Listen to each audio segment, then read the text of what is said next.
verse 9 and 10. Sige po, Luke chapter 2, verse 9 and 10. Okay, sabi ng Bible dyan, and lo, the angel of the Lord came upon them, and the glory of the Lord shone round about them, and they were so afraid. And the angel said unto them, fear not, for behold, I bring you good tidings of great joy, which shall be to all people. Okay, para sa lahat ng tao, maliwanag. Verse 11, for unto you is born this day in the city of David a Savior, which is Christ the Lord. Amen? So, magpula tayo ng talata sa aklat po ng Isaiah. Okay, Isaiah chapter 9, verse 6.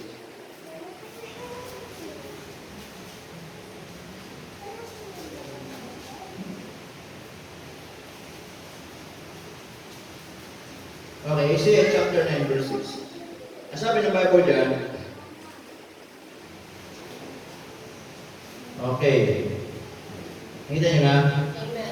For unto us, sa atin, a child is born, unto us a son is given, and the government shall be upon his shoulder, and his name shall be called Wonderful, Counselor, the Mighty God, the Everlasting Father, ang sabi dyan, the Prince of Peace. Amen?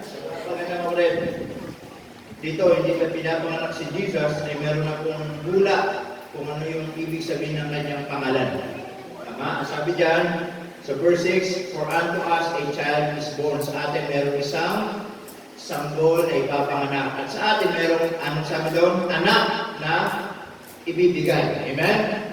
So, ito'y tumutukoy sa kanyang humanity and divinity. At siya ay mapapas sa kamay ng government. Amen?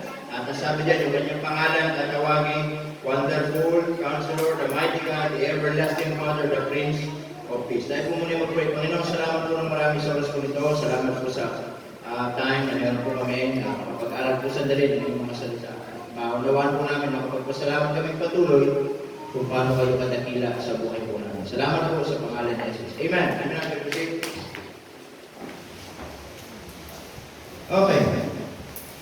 Balik tayo sa Luke chapter 2. So sa verse 10, ito yung story na nagpakita yung angel doon sa mga nagpapastor po ng lupa sa gabi. At natakot po yung mga angel, ay mga nagpapastor ng lupa.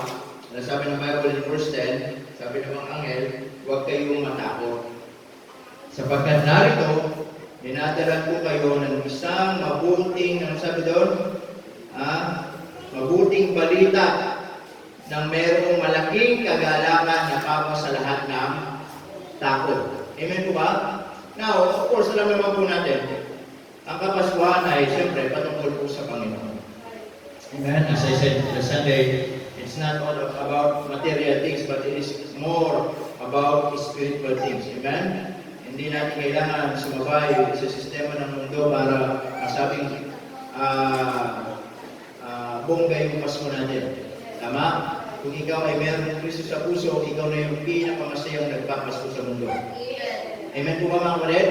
Wala mang, wala mang, kasi nung bata kayo nang nilalaro namin. Sa laro yung gano'n. Di ba may ang pagpambaan ka doon? Yung bowling ba yan? Bowling ba yan? Dahil wala kaming pambiling laro naman. Yung keso dito walang gamit namin. Wala kaming pambiling laro. Yung nagamit namin kung naglalaro kami. Okay, but wala man tayong mga gano'n. Pero pag meron tayong Kristo sa puso, dahil pa natin yung presidente na nag-celebrate ng Pasko. Amen po ba mga kulit? Dahil tayo na mga anak ng Diyos na nag-celebrate ng Pasko, na nakapagpasalamat ng puri, tinatanggap ng Panginoon. Pero kung mag-celebrate ka ng Pasko, kahit mabili mo lahat ng pagkain, mabili mo lahat ng klase ng alak, mabili mo lahat ng klase ng kalayawan at magpasko-pasko ka ng kung ano-ano, hindi malulugod na po. Wala rin ang mga kapatid. Amen? Pero tanda natin ang Pasko patungkol po sa Panginoon. Amen? Now, ano patungkol sa Panginoon? Of course, sometimes, alam naman po natin, ang Pasko ay nagsimula doon sa bayan po ng Bethlehem. The first Christmas started doon po sa Bethlehem nung ang Panginoon Jesucristo ay pinanganak po sa Pasagsapan. Yun yung first Christmas. Amen po ba? Pero akala natin, mga kapatid, ay doon lang nagtatapos yung Pasko. Nakakala natin kapag Pasko si Jesus pinanganak lang. Hindi lang po doon natatapos mga kapatid. Amen? Nakakala natin kapag Pasko si baby Jesus ay pinanganak sa sabsaban, isang baby. Tama? Amen po ba? Lamisan, yung baby, kapag titignan natin ay cute na cute tayo dun sa baby, di ba? Tama po ba? Kapag baby, ang cute ng mga baby, sarap. Yung pisngi, tama? Ang sarap mga halik-halikan, ang sarap talaga magpaglaro. Pero pag lumaki na, nakakamiss. Dati pag baby, di ba? Pag malaki na, umalas ka dito sa room. Di ba? Iba na, opposite na. Pero, akala natin, pag baby mga kapatid, of course, cute talaga si baby Jesus nung siya po'y baby pa. Tama? Yung mga daliri ay sarap hawak-hawakan. Amen po ba? Yung kanyang mga paa, ang sarap hawak-hawakan. Yung kanyang ulo, ang sarap tignan-tignan. Di ba? Minsan, mga anak natin, tignan natin yung mga ulo nila, di ba? Kung ilan yung uyo. Pag tatlo yan, alam mo na. Totoo ba yan?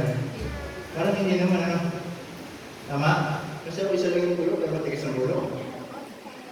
Sabi kasi na pag maraming ulo, mas masakit sa ulo yun.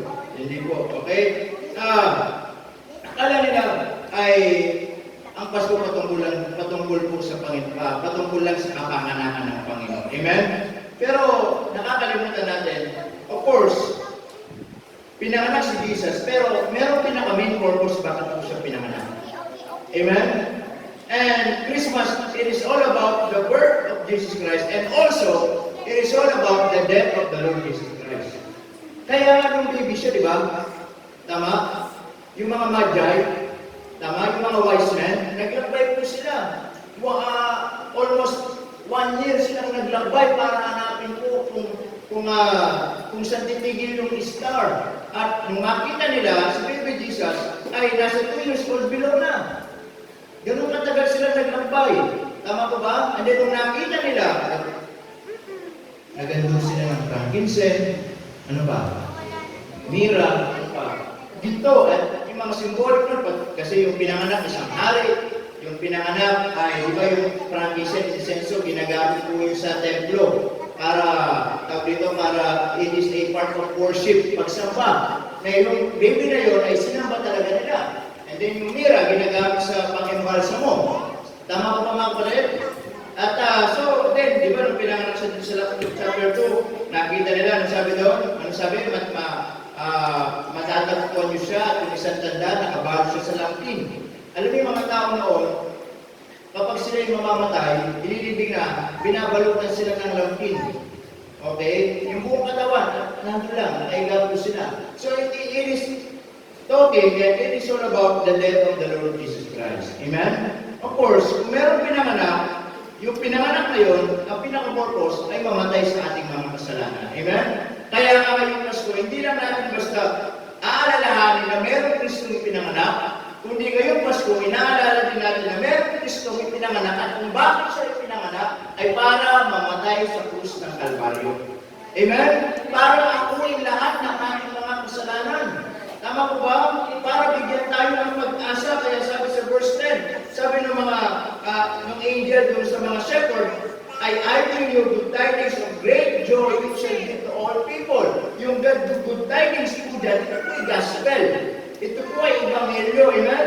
At yung ebanghelyo, ibig sabihin kamatayan, pagkalibig, at pagkabuhay ng Panginoon. Amen mga kapatid? Kaya, akala natin yung Pasko patungkol lang kay baby, amen? Patungkol lang kay baby Jesus, na pinanganak po siya, ang sarap para makahawakan yung mga kamay, yung paa, yung ulo. Pero nakakalimutan natin yung purpose na yung kamay ng baby na yun yung kamay na mapapako sa Diyos. Amen? Na yung kanyang paa na sarap marahil hawak-hawakan, na yun yung paa na maglalakad, pasan-pasan yung krus para sa atin. Yung ulo ng bibi na yun, na marami, ang sarap hawak-hawakan, yun ang ulo, napapasuot na siya ng koronang tinig. Amen, mga kapatid? That's why Christmas, it is not all about His birth, but it is all about also the main reason kung bakit siya pinanganak para mamatay sa krus ng Kalbaryo. Amen?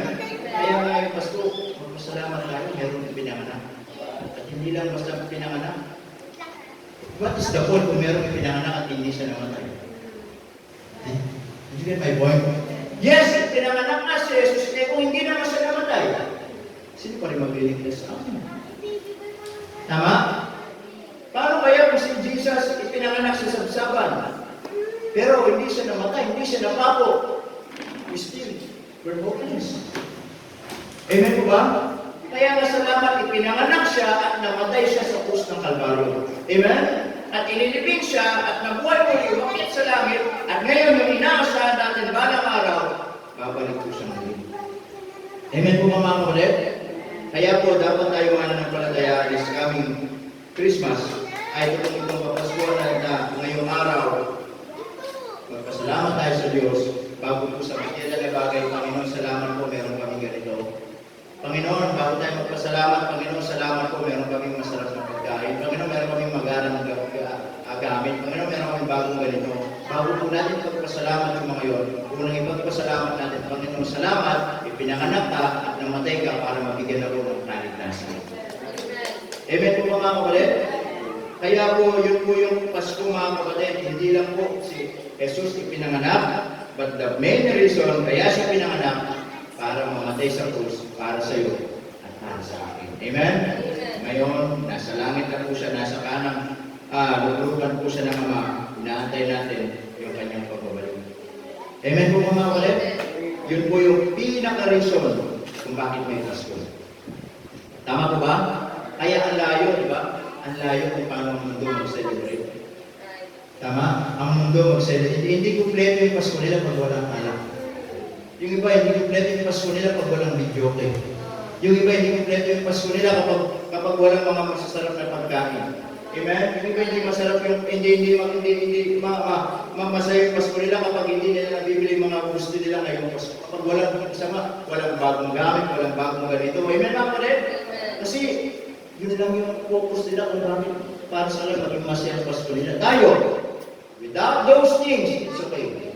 Meron tayong Kristo sa puso. Amen mga kapatid? Kaya nga po, ang pinaka-reason, bakit may Pasko kasi merong Kristong pinanganak, merong Kristong namatay, napapo, nailibing, nabuhay, at yun yung inaantay natin, babalik mo muli. Amen? Kaya salamat po sa Diyos, wala man tayong material na bagay. Meron kang Kristo sa puso. Amen? Meron ka ng buhay na walang hanggan. Yun yung regalo na kaloob ng Diyos na walang bayan. Amen po ba? Tawag natin yan, kaligtasan. Amen?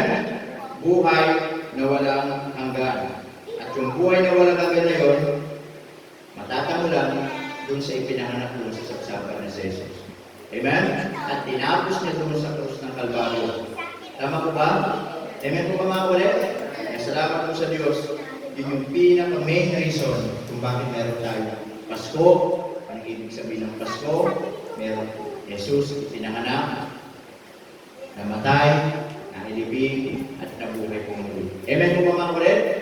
Salamat po sa Panginoon. Amen. Tayo po manalangin. Dakilang Diyos, salamat po marami sa paalala niyo po sa amin kung bakit meron Pasko. It is not all about material things. It is not all about financial things.